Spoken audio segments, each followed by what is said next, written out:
Have you found yourself having a lot of trouble sleeping, only to remember last time you did X and you slept fine? If so, you've experienced a mental shortcut. There are many of these in the sleep universe, and in this episode, we'll look at the common ones, when they can be tricky and lead to more trouble sleeping, and when sleep shortcuts truly lead to where you want to be. Welcome back. I hope you're doing really, really well today. And if it's your first time on the channel, then welcome to you. Hope you'll find a lot of value here. Today, we're going to talk about mental shortcuts. And I'm going to share something with you that I've never, ever shared with anyone before. And uh, despite me actually having the idea that this would be kind of interesting for the community to take a look at.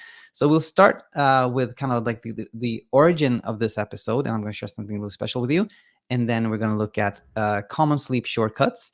And we're going to look at when they're tricky and when they can actually be really, really helpful. So firstly, what I want to share with you that I never shared before is my own list of topics for episodes like this. And I started compiling this many years ago. And every time I have an idea for content, I'm like, oh, let me write this down. So here it is. This is a Google Doc that I call Mastermind, because it's kind of like the like, to me, I think of this as like, the all the ideas, that lead to content or lead to new products or services or anything are here, right?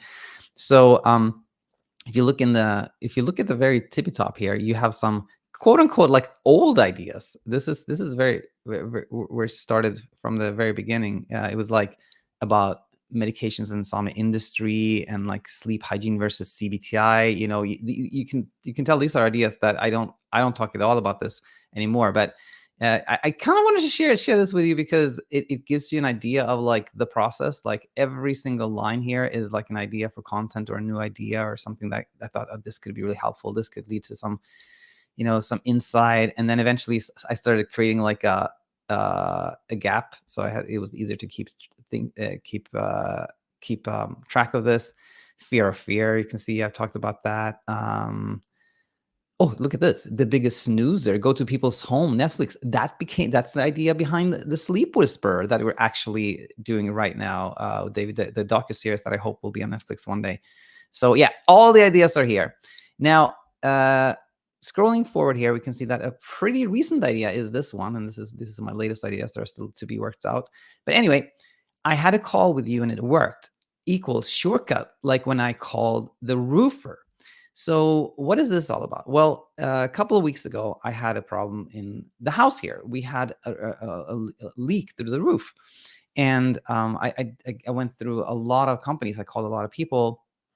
And finally, I found one company that was really helpful. They were quick. They fixed it right away. And I took a note of something in my mind, which is like the thought that, okay, Daniel, if you ever have problems with your roof again, then you got to call Armadillo Roofing. Shout out to Armadillo Roofing. This is not a sponsored episode. I just, randomly remember this. So my mental shortcut became, when you have a roof problem, call Armadillo Roofing. And Armadillo Roofing is a local company here. And why is this helpful? Why do mental shortcuts like these help with peace of mind? Well, it is because, it distills it. It's kind of a stored solution to an issue we have. We don't have to keep track of everything the roofer did. I have no clue what they did, in fact. And I also don't have to remember how I found them or go through all the work of trying to find a roofer again. I just have a mental shortcut. Look, a problem with the roof, I just call Armadillo. It's really helpful because it's like kind of declutters my mind, and that leads to like, peace of mind. There's less things I have to like worry about or keep track of. So that was just a little bit of a background, but now we're going to get into the meat of this. So we're going to look at common sleep shortcuts, when they're tricky and when they help. So what is a common sleep shortcut? Well, basically anything that we think of like this: I did X, then I slept. This is a mental shortcut. And I think the idea here, the reason we have these again is that it's supposed to make give us more peace of mind and ease and kind of efficiency as well. We don't have to go through all the troubles of finding a solution. We already have it stored, sort of. And X, what is X? Like I did X and then I slept. Well, it could be a whole bunch of things. It could be like I watched one of these videos here, or I took a pill, or I took a supplement, or I slept on the couch, or I slept, on the other side of the bed, or I read a book, or it can be anything that you think like, oh, I did this and then I slept. That is a mental shortcut. And one of them is schedule a call with a sleep coach. And apart from the whole roofing thing, the other reason I thought of making this episode is me recognizing a very common shortcut. And this is like when I have a call with someone and it's a follow-up call, and that person says, "Hey Daniel, I had a call with you like several months ago, and right after that call, I slept great for 2 months." That is a mental shortcut. It's like I did this and then I slept. And then this person may say something like this, and that's why I decided to schedule another call with you today, now that things are choppy again. So they had trouble sleeping again, and they remember the mental shortcut. Last time things I had trouble sleeping, I called Daniel, then I slept, so that therefore I'm doing it again. So now we've kind of like covered what a mental shortcut is, and we've seen what that means in the context of sleep. Now we're going to look at when they're tricky. And when I've had like the exact conversation I just went over, when somebody said, "Hey Daniel, I had trouble sleeping. I had a call with you, then I slept fine. Now I'm back again." That what that initially immediately makes me think is, oh, this person may be thinking that it was like talking to me itself, or like having a call with me that helped them. And this is when things get tricky. If we think that the shortcut itself, the thing that was the shortcut, if we think that is what was helpful and led us to sleeping well, this is tricky. This is similar to if I thought somehow that making a call to the roofer, the call to Armadillo Roofing itself, that fixed the roof. If I thought that would be tricky, because then I could call and call and call and call again, and nothing would be better with the roof. Like it's not the shortcut itself that helps. And I bring this up because I think in context of the roof, it's very obvious that it was the roofer going up there and investigating, finding the solution and fixing it. That helped, not the call itself. But in the context of sleep, we can often get confused. We can often think that the shortcut itself was what helped, right?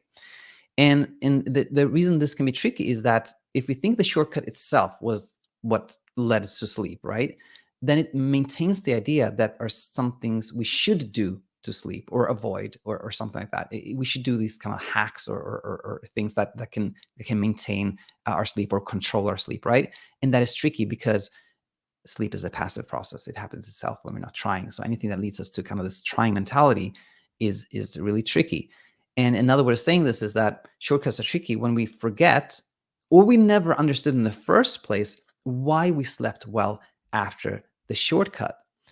And so, bear this in mind as we go forward to when they're helpful. So when do shortcuts help? Well, shortcuts help when they kind of help us remember or understand why we slept well in the first place. So to contextualize this, we can say like you remember that last time you had trouble sleeping, you watched a bunch of episodes here on our channel.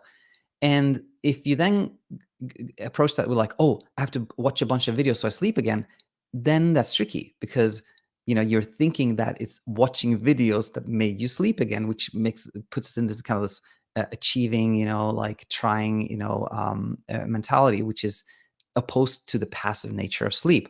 On the other hand, when you recall that, when I watched these videos, I worried less because I understood. It helped because I understood that trying to sleep was tricky, and it led me to try less. Now the mental shortcut is really, really helpful because it just highlights what always leads to peaceful sleep, which is less effort, less trying to manage sleep, etc., etc. And one thing that I made a mental note about not forgetting is, a very common one, of course, with mental shortcut is like, oh, I took this pill and it helped me, at some point in the past. So what is the thing we want to understand there? The thing we want to understand there is delegation. That it's not the chemicals in a pill itself that help, but it's us taking it and thinking, oh, now I don't have to do anything further. This will take care of my sleep. That leads us to an effortless space where we're not trying anymore because we've delegated the presumed work to the pill, and the effortlessness, the absence of trying, that's the magic. And then we can, when we know that, we can go like, oh, last time I had trouble sleeping, I took this pill and I slept well. And then we go like, oh, wait, of course it wasn't the pill itself. It was actually that it led to effortlessness. Aha, effortlessness is what helped me in the first place. That's really helpful. So going back to kind of the conversation with me, it wasn't that itself. Like talking with me in itself doesn't solve anyone's struggle, but what the conversation led very well can do that. And where the conversation leads is like understanding and fading of effort. And this is what led that person, like the fictional person we talked about, who slept well for 2 months. That is what led them to sleep well for that amount of time, not the shortcut itself. So how can we, summarize this in a way that's helpful? Well, I think of it this way. When you find your mind kind of suggesting a shortcut, then look deeper. Take a look deeper inside and question what exactly was it that helped in the first place. And when you do that, what you will find always is what helps is understanding, self-compassion, being kind to yourself, not trying to force sleep. That is always the way. And the shortcut can lead you to remember that. And then that shortcut truly helps lead to where you want to be, which is a place of peaceful sleep and peace of mind. Hope this is really helpful. And thanks for tuning in. Look forward to having you back real soon. Bye for now. Hi there, it's me, Coach Daniel. And I wanted to say thank you to everyone out there who is spreading the word. You know what I've noticed in the last 6 months to 12 months or something like that is when I ask people how they found us, one of the most common answers is somebody told me on Reddit. And every time I hear that, it really warms my heart. It makes me so glad to hear that someone went out of their way to tell a fellow human about the Sleep Coach School. If you're one of those people out there spreading the word, I want to say thank you so much. And if you're not, then maybe you'll see an invitation in doing so, or you can simply hit the like button or hit the subscribe button. That alone helps so much in getting our teachings out there and helping more and more people in the world. That was all I want to say here. Thanks so much for tuning in, and can't wait to see you again.